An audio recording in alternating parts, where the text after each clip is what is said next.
Bueno, bienvenidos sean todos, gracias por su sintonía. Vamos directo a la palabra del Señor, Evangelio según San Juan capítulo 1.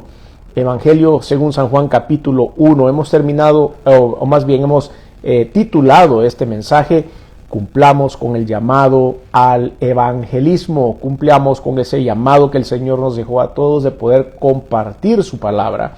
Y esto es porque de alguna forma tenemos esa responsabilidad de no solo asegurar nuestra salvación personal, lo cual es primordial. Es lo primero, tenemos que asegurar nuestra salvación, entender la palabra de Dios, pero una vez hacemos eso, automáticamente también adquirimos el compromiso de poder compartir el evangelio con otras personas.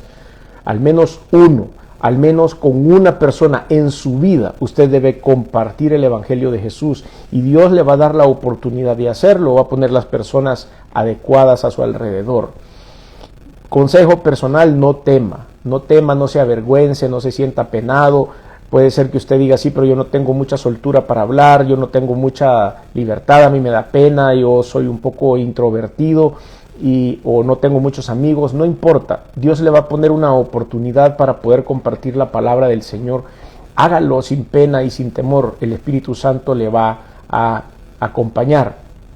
Y usted no sabe, probablemente la persona sea mal encarada, probablemente tenga cara de hombre malo o de mujer mala y de personas que no necesitan, pero a veces estas personas que tienen mala cara o mala actitud son los que más necesitan de Cristo, y cuando uno les comparte la palabra son los primeros en rendirse a los pies del Señor, y pareciera que estaban duros, pero realmente necesitaban, como usted y como yo, la palabra salvadora de Cristo. Así que no tema, comparta la palabra de Dios, sea parte del ministerio de evangelismo del Señor Jesucristo, y usted se dará cuenta qué bendición es poder participar de este llamado. Bueno, empezamos entonces, vaya conmigo, Juan capítulo 1, versículos del 35 al 42. Ya cuando uno da la cita bíblica y vemos que dice Juan 1, estamos por supuesto en las primeras etapas del ministerio de Jesucristo. Están sucediendo las primeras manifestaciones de Cristo. Así que vamos a ver qué sucede en estos primeros pasos del ministerio de Jesús. Versículo 35. El siguiente día otra vez estaba Juan y dos de sus discípulos. Y mirando a Jesús que andaba por ahí, dijo: He aquí el Cordero de Dios. Le oyeron hablar los dos discípulos y siguieron a Jesús. Y volviéndose Jesús, viendo que le seguían, les dijo: ¿Qué buscáis? Ellos le dijeron: Rabí, que traducido es maestro, ¿dónde moras? Y él les dijo: Venid y ved. Fueron y vieron dónde moraba y se quedaron con él aquel día, como era como la hora 10. Andrés, hermano de Simón Pedro, era uno de los dos que había oído a Juan y había seguido a Jesús. Este halló primero a su hermano Simón y le dijo: Hemos hallado al Mesías, que traducido es el Cristo. Y le trajo a Jesús, y mirándole Jesús dijo: Tú eres Simón, hijo de Jonás, tú serás llamado Cefas, que quiere decir Pedro. Bueno, vamos a analizar este segmento, esta escena de los primeros pasos del desarrollo de los apóstoles de Jesucristo y de los primeros eventos que el Señor Jesús hizo en el desarrollo de su ministerio. Vamos a ir por partes. Versículo 35 dice: El siguiente día otra vez estaba Juan. Aunque estamos leyendo el Evangelio según San Juan capítulo 1, en esta frase no se menciona a el apóstol Juan. Estamos hablando de Juan el Bautista. Recuerden que en la palabra de Dios podemos encontrar la vida de este hombre al cual el mismo Jesús le dijo: el mejor profeta, no ha habido otro hombre como este en la tierra no ha visto otro hombre como este. Y en verdad el Señor hablaba muy bien de su primo Juan, y es él el que empezó, por supuesto, este ministerio del Señor, y fue el precursor, fue el que había preparado el camino de Dios. Y entonces de él se está hablando aquí. Y dice que el día siguiente otra vez estaba Juan y él seguía predicando. Es lo único que hacía Juan, era predicar la venida de Jesús. Predicarle al pueblo para que se prepararan para el advenimiento del Cordero de Dios que iba a quitar el pecado del mundo, para que el mundo entendiera que ellos debían entregarse a Jesús y que Él iba a ser el Mesías. Entonces es importante que nosotros entendamos qué era lo que estaba sucediendo. Entonces vemos como estos primeros discípulos estaban reunidos acá con Juan y de repente pasó el Señor. Versículo 36.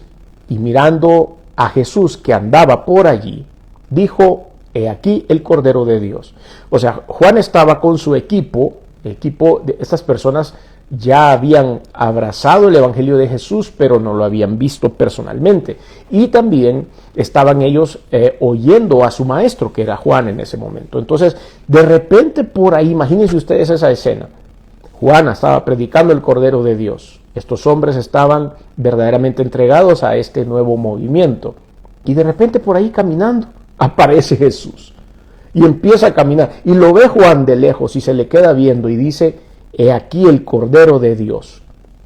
Y entonces le oyeron hablar los dos discípulos. ¿A quién le oyeron hablar? A Jesús.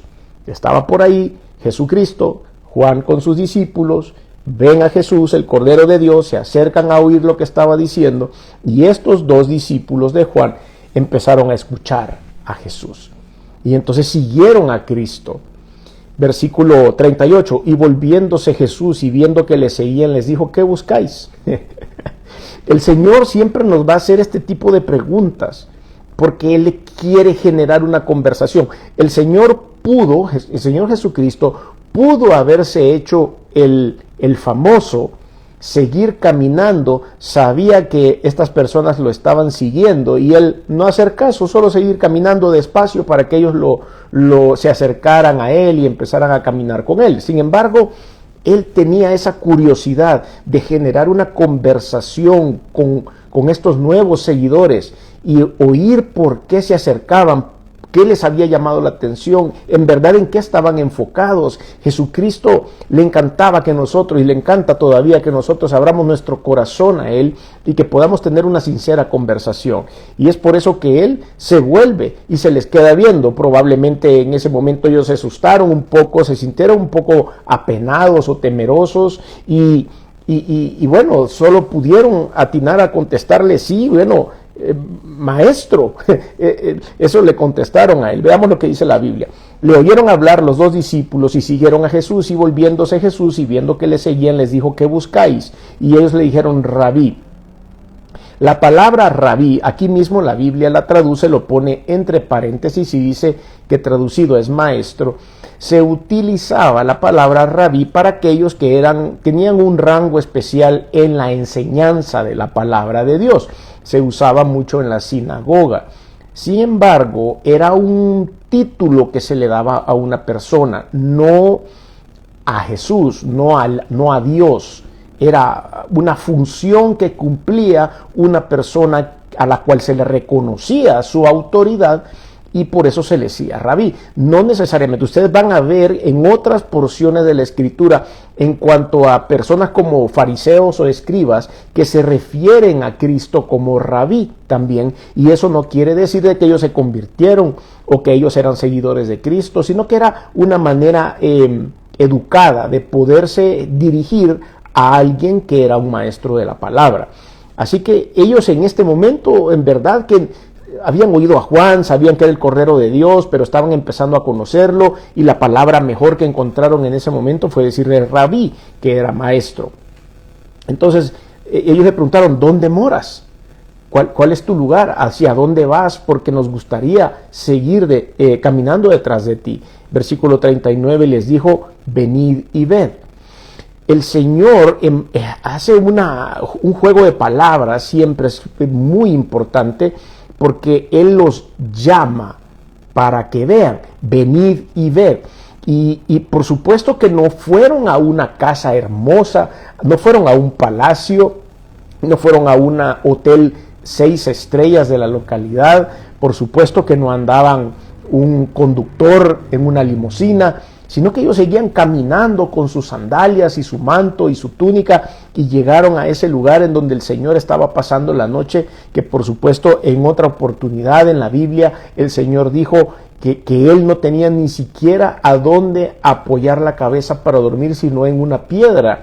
Por supuesto que ellos quizá llegaron debajo de un árbol, no sé, estoy especulando por supuesto hasta dónde llegaron, pero a ellos no les importaba el hecho de poder llegar o no a un lugar donde hubiera una cama cómoda. Lo que ellos querían era estar con el maestro. ¿Qué oyeron?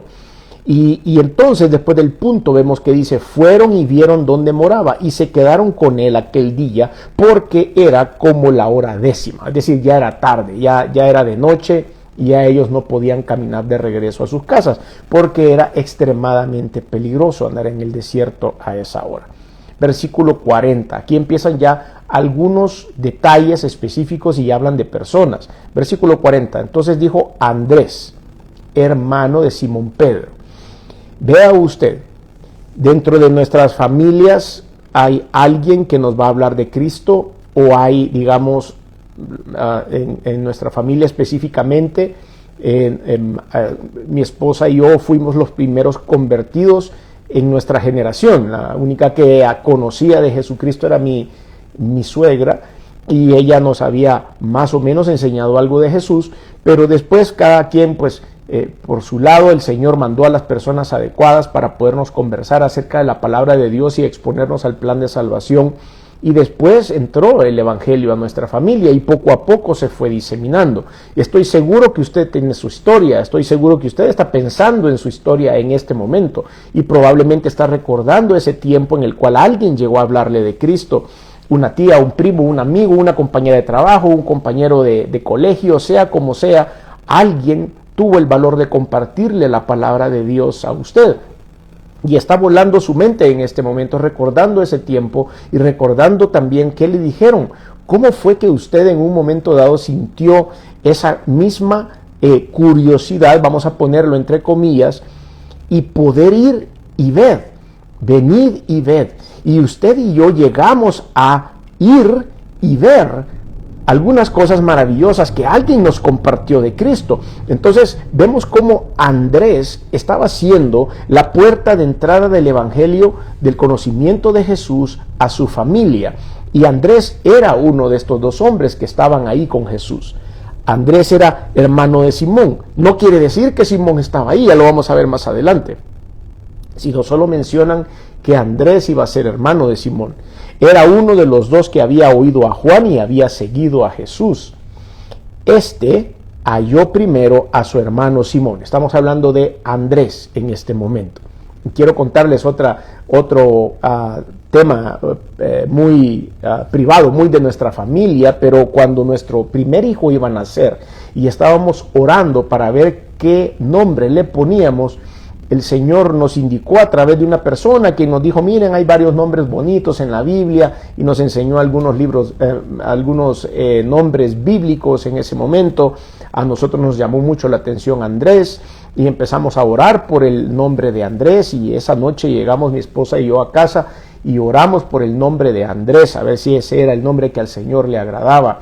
Y al día siguiente, eso fue un día sábado, al día siguiente, el día domingo, fuimos a nuestra iglesia y el pastor predicó este versículo, Juan 1:40, y empezó a predicar acerca de Andrés.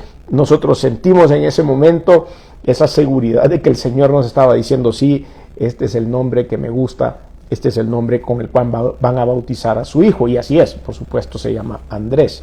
Entonces vemos cómo este hombre había ido a llamar a su hermano, dice el versículo 41, y este halló primero a su hermano Simón y le dijo, hemos hallado al Mesías, que traducido es el Cristo, y él le trajo a Jesús. Es importantísima esa frase del versículo 42.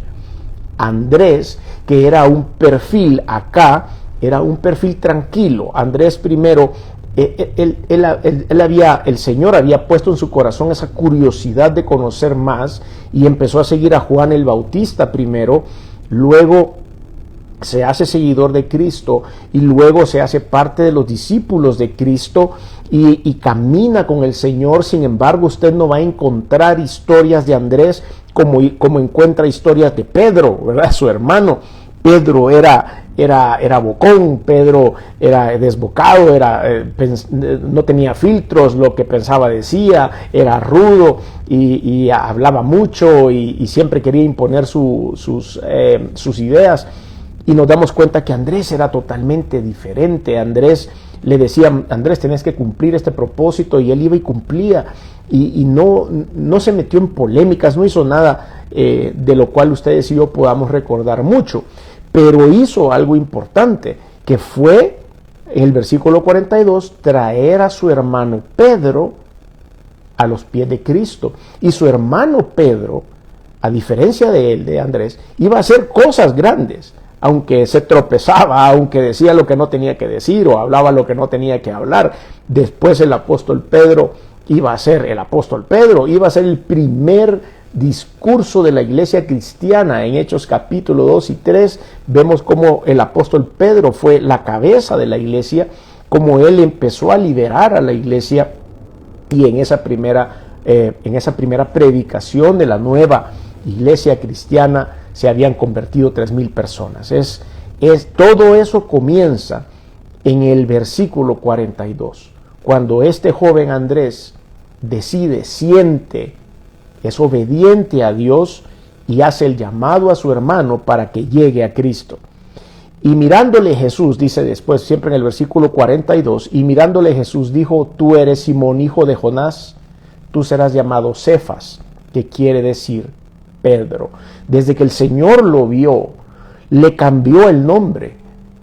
Dijo: ahora vas a ser diferente, porque tu carácter, tu manera de ser, tu impulsividad, ahora nosotros la vamos a canalizar de otra forma. Por lo tanto, te voy a cambiar el nombre para que tú te identifiques como un hijo de Dios.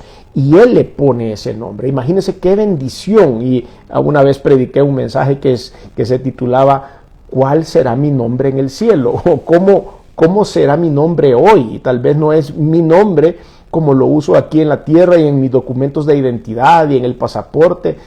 ¿Cómo me verá Dios? ¿Cómo me va a bautizar el Señor? ¿Y de qué manera me va a hablar cuando lleguemos al cielo? Entonces vemos cómo en esta historia encontramos, en una historia corta, es una historia escueta, pero que en verdad cumple el requisito de hacer lo que Dios nos ha mandado hacer, que es compartir el llamado al Evangelio de Jesús, de cumplir lo que sea, porque de aquí sale todo, de estos versículos, de esta porción de la Biblia, se arma todo lo demás.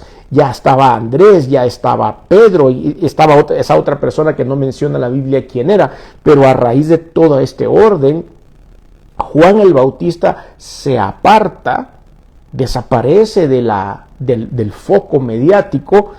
Él lo había hecho bien hasta ese momento, pero dice: ya el Cordero de Dios ya está aquí, yo solo vine a anunciarlo, este es el momento de apartarme. Y por eso después Juan se aparta y el Señor Jesucristo empieza su ministerio. Y todo nace en estas conversaciones tan sencillas, en estas conversaciones tan probablemente simples que nosotros vemos.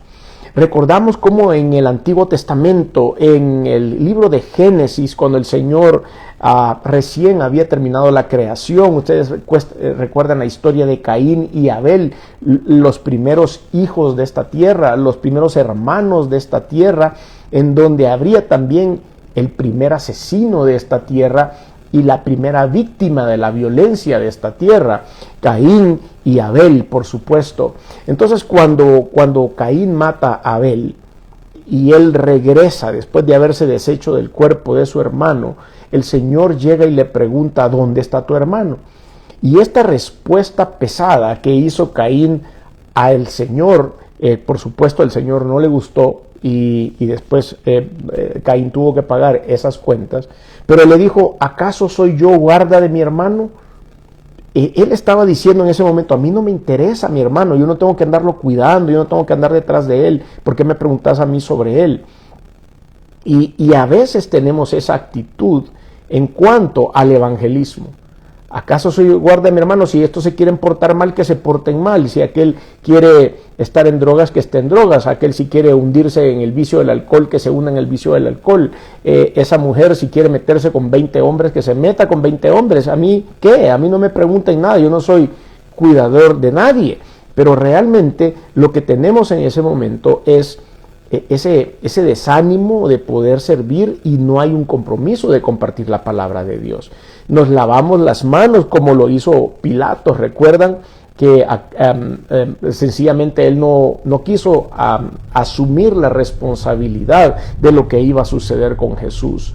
Pero el apóstol Pablo, que podemos tomar otro ejemplo, dice: ay de mí si no predicase el evangelio, decía el apóstol Pablo. Somos responsables entonces ustedes y yo de predicar el evangelio a toda criatura, y eso incluye todos los seres humanos. Entonces, ¿por qué cree usted que hace falta tanto amor al evangelismo hoy en día? Bueno, porque está claro de que este mundo es altamente competitivo, somos muchos, cada vez hay más gente y siempre andamos buscando un espacio, siempre estamos haciendo filas, siempre estamos en un lugar lleno, y eso nos ha producido el hecho de vivir para nosotros mismos. Cada quien busca cómo salir adelante, y eso también se refleja en el tiempo de evangelismo. Nosotros no compartimos porque decimos, bueno, alguien le va a hablar, no yo, pero alguien le va a hablar, alguien lo va a llevar a la iglesia, alguien va a estar a cargo de eso, así que eso es para los que pueden hablar y yo no puedo. Entonces empezamos a negar esto. Pero verdaderamente vamos a ver como punto número 1 en la aplicación del mensaje de hoy, la importancia del trato personal de Dios a cada uno de ellos, y ese trato personal que ha tenido con nosotros, y por supuesto el que debemos decirle a las demás personas. Este trato es el que va a tener el Señor con nosotros. Y vemos en algunos ejemplos bíblicos el trato personal. Jesucristo se dio la vuelta, recuerdan, cuando estos dos hombres lo iban siguiendo, y generó una conversación con ellos, les hizo una pregunta amigable, y no solo eso, sino que vengan a ver a dónde moro, y se fue con ellos, y ellos se quedaron, dice, con él esa noche. Entonces hay acercamientos de parte de Dios. Yo tengo una broma con eso, a veces le digo a algunas personas: te tenemos rodeado. El Señor te tiene rodeado, porque de repente hay alguien que le habla de Cristo, de repente llega a un lugar y se está oyendo una alabanza, o llega a un lugar o pone algo en su dispositivo y sale una predicación. Entonces le digo: el Señor te tiene rodeado, te tenemos rodeado, no te vamos a dejar en paz hasta que llegues y entregues tu vida a Cristo. El Señor hace ese tipo de cosas. Entonces vemos en el acercamiento que tuvo con Adán y Eva, por ejemplo, en el Antiguo Testamento. Génesis capítulo 3 versículo 8: y oyeron la voz de Jehová Dios que se paseaba en el huerto al aire del día, y el hombre y su mujer se escondieron de la presencia de Jehová de entre los árboles del huerto.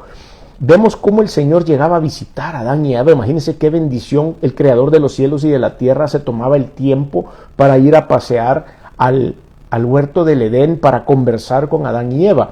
En este punto de la historia ellos se esconden porque ya habían caído en pecado. Y usted conoce la historia de lo que viene después. Pero vemos el acercamiento de Dios, el deseo de Dios de estar cerca de ellos.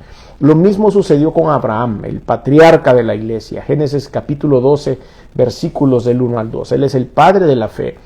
Y dice Génesis 12:1: pero Jehová había dicho a Abraham: vete de tu tierra y de tu parentela y de la casa de tu padre, la tierra que te mostraré, y haré de ti una nación grande y te bendeciré, y engrandeceré tu nombre y serás bendición. Nos damos cuenta que había una relación personal en donde el Señor estaba dictándole a Abraham lo que tenía que hacer. Lo mismo sucede con Moisés en Éxodo capítulo 3, versículo 4. Viendo Jehová que él iba a verlo, llamó Dios en medio de la zarza y dijo: Moisés, Moisés. Y él respondió: heme aquí. Y dijo: no te acerques, quita tu calzado de tus pies, por el lugar en que tú estás, tierra santa es. Y dijo: yo soy Dios de tu padre, Dios de Abraham, Dios de Isaac y Dios de Jacob. Entonces Moisés cubrió su rostro porque tuvo miedo de mirar a Dios. Había un acercamiento personal con Moisés en donde él se manifiesta. Luego en el Nuevo Testamento podemos encontrar también el acercamiento que el Señor tuvo con Zacarías. Lucas capítulo 1, Zacarías era el padre de Juan el Bautista. ¿Recuerdan? Hablamos acerca de Juan en esta lectura que hemos visto. Juan el Bautista era primo de Cristo y su papá se llamaba Zacarías, que era un sacerdote de los judíos en aquel tiempo. Y entonces el Señor se acerca a Zacarías y le explica qué era lo que iba a pasar, le explica quién iba a ser ese niño, qué iba a nacer de su esposa. Y recuerden también que Elizabeth, la esposa de Zacarías, era estéril, no podía tener hijos, pero el Señor hizo el milagro a través de ella para poder traer al mundo a Juan el Bautista. Versículo 11, Lucas 1:11 dice la Biblia: y se le apareció un ángel del Señor puesto en pie a la derecha del altar del incienso, y se turbó Zacarías al verle y le sobrecogió temor. Pero el ángel le dijo: Zacarías, no temas, porque tu oración ha sido oída, y tu mujer Elizabeth te dará a luz un hijo y llamará su nombre Juan. Llegó a darle las instrucciones, ¿verdad? Hubo un acercamiento con él. Lo mismo sucedió después, el mismo ángel, el mismo mensajero de Dios se acercó a María y José. Recuerdan ustedes Mateo capítulo 1. Llega a hablar con María para decirle que iba a concebir del Espíritu Santo, y llega a hablar con José para decirle que su prometida iba a concebir del Espíritu Santo. Bueno, después también cuando empiezan a escoger a los discípulos, también hubo esa unión. En Juan capítulo 1 versículo 43 dice: el siguiente día quiso Jesús ir a Galilea y halló a Felipe y le dijo: sígueme. Lo llamaba personalmente. No les mandaba un correo electrónico diciéndole: usted ha sido elegido para ser apóstol de Jesucristo, por favor preséntese debajo del sicómoro que está en la calle derecha en Jerusalén, porque ahí le vamos a hacer una entrevista para ver si califica. No, el Señor Jesucristo llegaba y hablaba con ellos.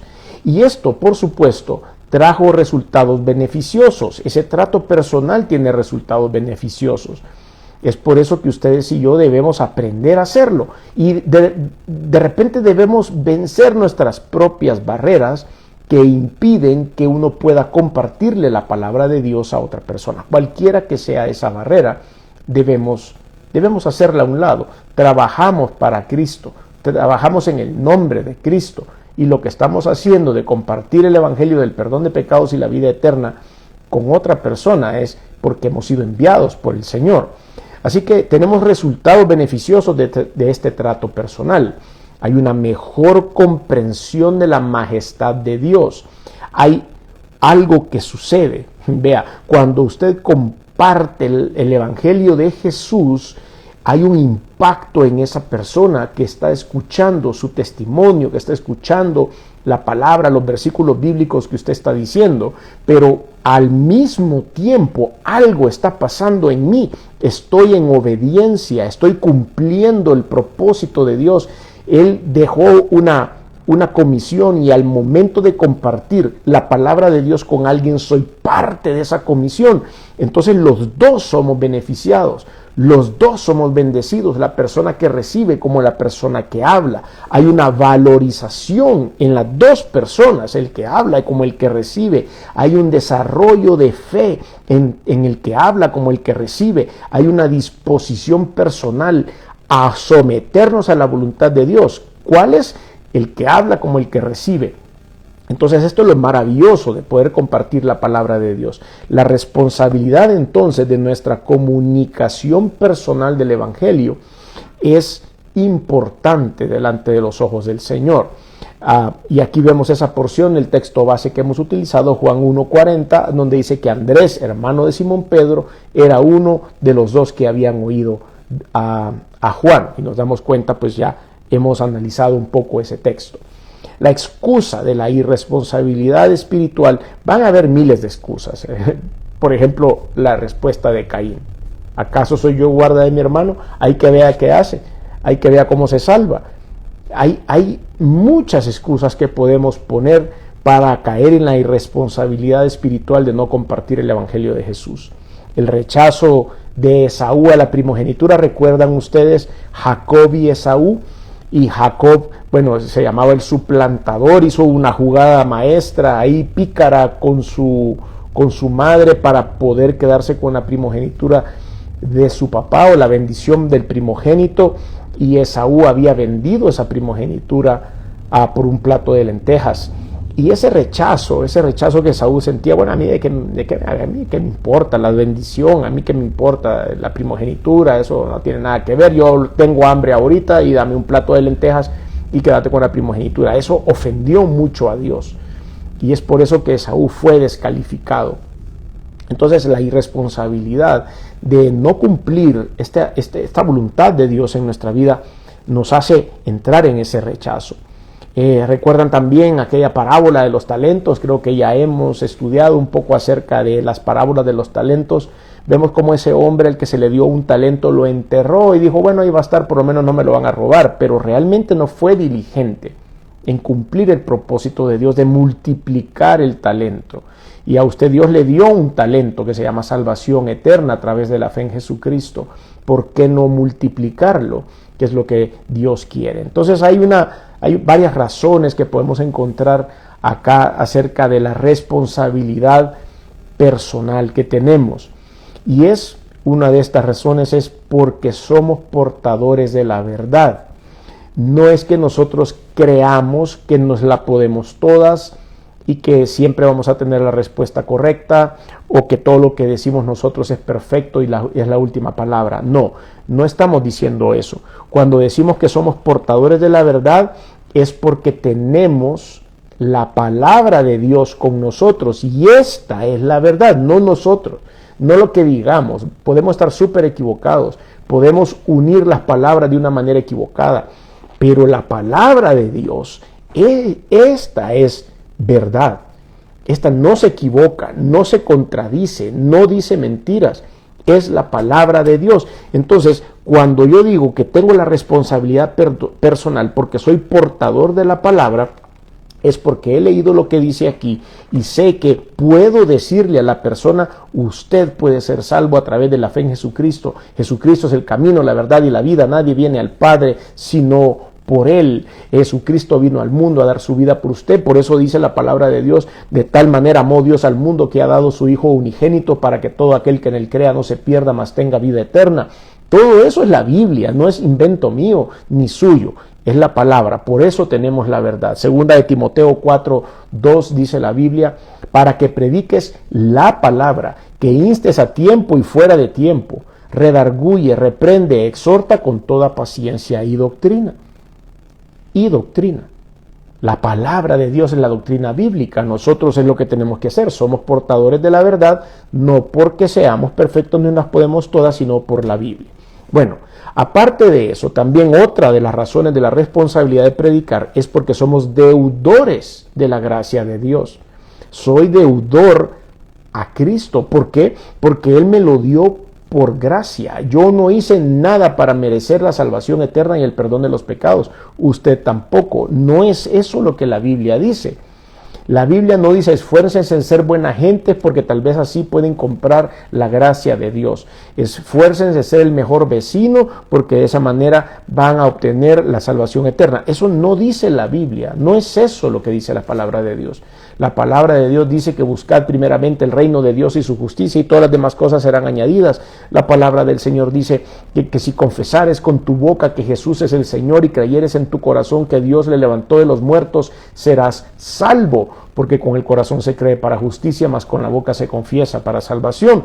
La palabra también dice que si confesamos nuestros pecados, Él es fiel y justo para perdonar nuestros pecados y librarnos de toda maldad. Todo eso dice la palabra de Dios. Entonces nosotros somos deudores a Cristo. Él lo hizo por gracia, sin nosotros merecerlo. Romanos capítulo 1, versículos 14 y 15 dice, a griegos y a no griegos, a sabios y a no sabios, soy deudor. Así que en cuanto a mí, pronto estoy a anunciaros el evangelio. También a vosotros que estáis en Roma. Eso dijo el apóstol Pablo. Soy deudor, le debo a Dios hacer el ejercicio de compartir el evangelio a otras personas. Entonces hay algunas virtudes que nos van a impulsar a evangelizar. Primero es el gozo que tenemos usted y yo por declararnos salvos por la gracia de Cristo. Por eso dice el texto base, versículo 36, Juan 1:36, mirando a Jesús andaba por ahí y dijo, he aquí el Cordero de Dios que quita el pecado del mundo. Le oyeron hablar los discípulos y entonces siguieron a Jesús. ¿Por qué? Porque hay gozo en la salvación, hay amor por los perdidos, hay amor por las personas que están desperdiciando su vida, están botando su vida, y usted está para poderle compartir la palabra. No conocen el destino eterno de perdición porque desean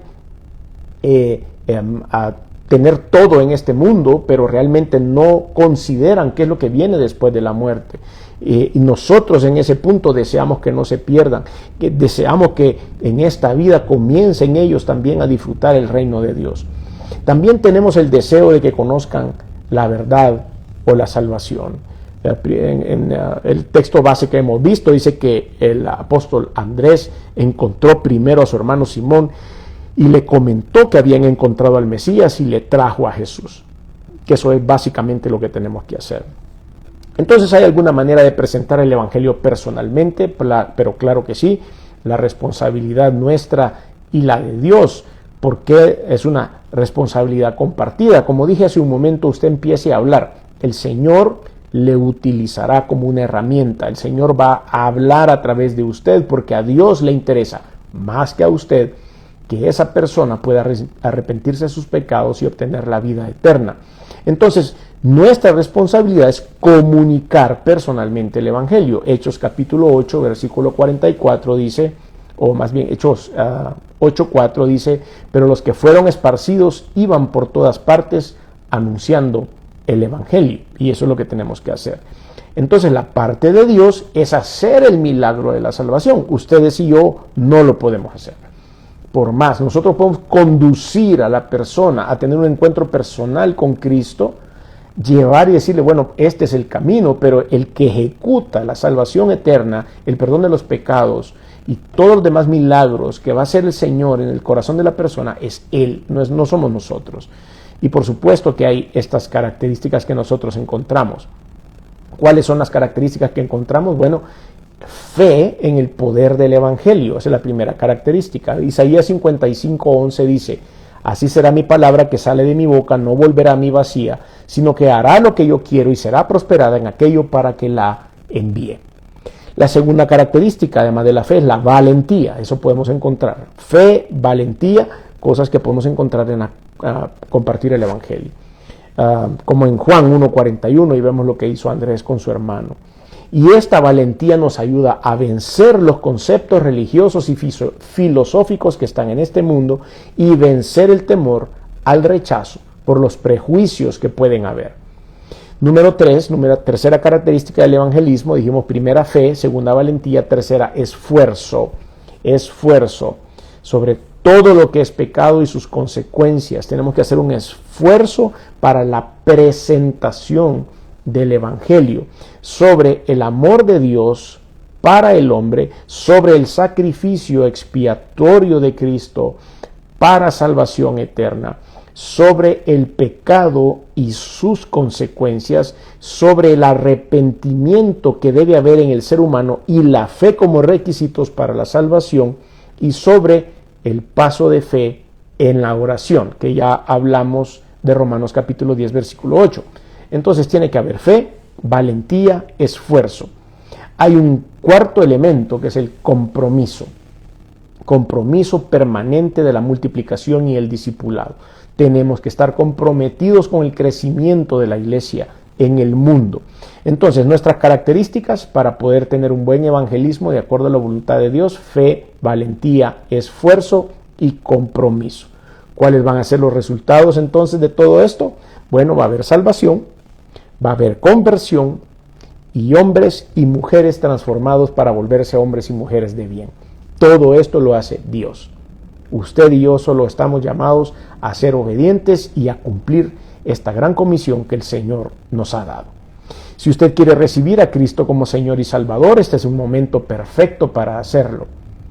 Todo esto que hemos dicho ahora, se lo queremos decir a usted para invitarle a hacer esa oración que ya dijimos hace un momento, como dice la Escritura en Romanos capítulo 10, versículo 9, que si confesares con tu boca que Jesús es el Señor y creyeres en tu corazón que Dios le levantó de los muertos, serás salvo. Pues lo que tenemos que hacer es hacer esa oración de corazón. Por eso le invito a que haga esa oración. Yo no puedo hacer nada por usted, está claro, ya lo explicamos. Dios va a hacer la obra en su vida. Lo único que usted tiene que hacer es dar ese paso de fe. Si usted lo quiere hacer ahí donde está en su lugar, diga conmigo esta oración: Señor Jesús, reconozco que soy pecador, perdóname, me arrepiento. Reconozco que viniste al mundo hecho hombre, que te colgaron en una cruz y que la sangre que derramaste ha servido para limpiar mis pecados. Reconozco que resucitaste al tercer día y que estás sentado a la diestra de Dios. Por lo tanto, hoy abro mi corazón y te recibo en él como mi único y suficiente Señor y Salvador. Te doy gracias por esta oportunidad que ahora me das de poder ser salvo y llamado Hijo de Dios. En el nombre de Jesús. Amén.